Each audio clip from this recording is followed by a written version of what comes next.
दोस्तों, आज की तारीख में हम अपने घरों में डिफरेंट डिफरेंट तरीके के लॉक्स लगाते हैं। लॉक्स में इतनी ज्यादा इन्वेंशन हो गई है कि थंब इम्प्रेशन से लेके कार्ड सिस्टम, एक्सेस कार्ड और न जाने क्या क्या, और वो सब हम अपने घर में इम्प्लीमेंट करते हैं ताकि हम सभी अपने घरों में सुरक्षित महसूस करें। पर क्या आप जानते हैं कि ऐसी जगह के बारे में जहां घरों में लॉक सिस्टम तो छोड़िए, दरवाजे ही नहीं है। वहां दुकानें हमेशा खुली रहती हैं और वहां के लोग बिना किसी डर के जीते हैं। ये जगह क्या हो सकती है? क्या ऐसा पॉसिबल है, वो भी आजकल के कलयुग में? तो हमारा जवाब है जी हाँ, बिल्कुल। ये जगह है, और ये जगह है महाराष्ट्र का एक छोटा सा गांव शनि शिंगणापुर, जहां हर दिन लगभग 40,000 से भी ज्यादा भक्त आते हैं, क्योंकि इस गांव से जुड़ा है एक 300 साल पुराना अफसाना और इस गांव के लोगों का अटूट विश्वास शनि देव के ऊपर, जो मानते हैं कि इस गांव की रक्षा स्वयं शनिदेव खुद करते हैं। तो आइए आज की इस वीडियो में हम एक्सप्लोर करते हैं इसी गांव के बारे में और इसी गांव के छुपे हुए कुछ रहस्यों के बारे में। दोस्तों, ये किस्सा है लगभग 300 साल पुराना, जब तेज बारिश और बाढ़ के कारण एक अजीब सा काला बड़ा पत्थर पंसाला नदी के किनारे पर मिला। वो नदी जो उस वक्त गांव से गुजर कर जाया करती थी। ये काला बड़ा पत्थर जो 1.5 मीटर लंबा था, जब लोगों ने इसको एक छड़ी से छुआ तो इसमें से लाल रंग का खून निकलने लगा। अब जिस रात ये पत्थर मिला, उसी रात उस गांव के मुखिया को एक सपना आया, जिसमें खुद शनि देव ने उस मुखिया को दर्शन दिए और कहा कि ये पत्थर मेरी ही प्रतिमा है।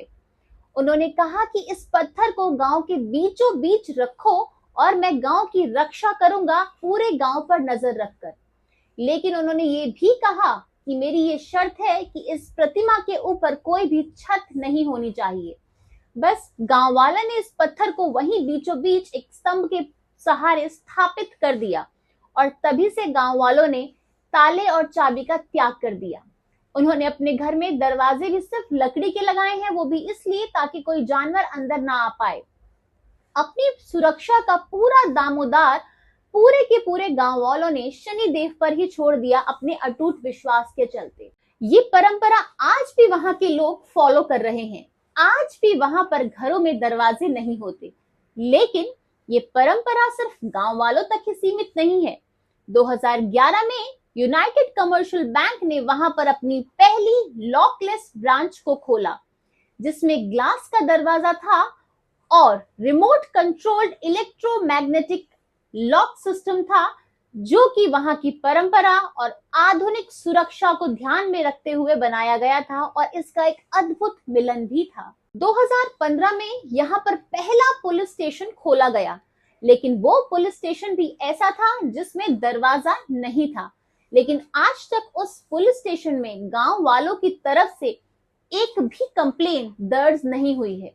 गांव वालों का अटूट विश्वास है शनि देव के ऊपर। गांव वाले मानते हैं कि जो भी चोर चोरी करेगा, या तो वो चोर अंधा हो जाएगा, या फिर उस चोर को 7.5 साल का दुर्भाग्य मिलेगा। वो ये भी कहते हैं कि जो भी लोग अपने घर में दरवाजा लगाएंगे, उनके साथ कुछ ना कुछ बुरा होगा। जैसे कि एक व्यक्ति ने वहां अपने घर में दरवाजा लगाया तो अगले ही दिन उसका एक्सीडेंट हो गया। इन समय के साथ कुछ बदलाव भी आए। 2010 और 2011 में चोरी के कुछ मामले भी सामने आए, जिसमें हजारों के गहने और पैसे चुराए गए। लेकिन गांव वालों का मानना है कि ये घटना गांव की सीमा से पार हुई थी, इसीलिए उनका विश्वास अभी भी शनिदेव पर बना हुआ है। कुछ लोगों का मानना है कि इस गांव में क्राइम रेट का कम होना शनिदेव की शक्ति नहीं, बल्कि इसके पीछे ये रहस्य है, क्योंकि उस गांव की स्थिति ही बहुत दुर्गमी है। इसके कारण वहां क्राइम रेट कम है। कुछ नई पीढ़ी के लोग अपने घरों में दरवाजा लगाने की परमिशन भी मांग रहे हैं, ताकि वो अपने परिवार की सुरक्षा को सुनिश्चित कर पाएं। शनि शिंगणापुर का ये छोटा सा मंदिर, जो कभी एक मंच पर हुआ करता था, आज बहुत ही भव्य और विशाल मंदिर के रूप में बदल गया है, जहां पर 40,000 से भी ज्यादा लोग हर रोज यहाँ शनिदेव के दर्शन के लिए, उनकी कृपा को पाने के लिए आते हैं, और इस गांव की इस अद्भुत परंपरा को देखने के लिए आते हैं। चाहे वक्त के साथ कुछ चुनौतियां आई हों, पर अब भी अधिकांश लोग इस गांव में यही मानते हैं कि हमें ऐसे ही रहना चाहिए ताकि शनिदेव की कृपा हम पर हमेशा बरसती रहे और ये परंपरा हमेशा ऐसे ही चलती रहे। गांव वालों के लिए शनि शिग्नापुर सिर्फ एक गांव नहीं बल्कि उनकी विश्वास और भक्ति की एक मिसाल है। शनि शिग्नापुर एक अनोखी जगह है जो विश्वास और परंपरा का प्रतीक है। क्या वाकई में एक विश्वास लोगों की सुरक्षा कर सकता है या फिर लोगों को वक्त के साथ बदल जाना चाहिए? क्योंकि हम कलयुग में हैं और कलयुग में तो कोई किसी का नहीं, तो क्या इस कलयुग में वो विश्वास लोगों की सुरक्षा को कर पाएगा या फिर उन्हें अपने जीवन को, अपने गांव को अब बदलने की जरूरत है? आपके क्या विचार हैं इसको लेके हमें कमेंट सेक्शन में जरूर बताइएगा। आपको आज की ये वीडियो कैसी लगी हमें कमेंट सेक्शन में जरूर बताइएगा। अपनी हर वीडियो में हम आपके लिए अनोखे अनोखे किस्सों कर लेके आते हैं। अगर आपके पास भी कोई ऐसा किस्सा है जिस पर आप चाहते हैं कि हम वीडियो बनाएं तो हमें कमेंट सेक्शन में जरूर बताइएगा। Like, share and comment and subscribe my channel. Thank you.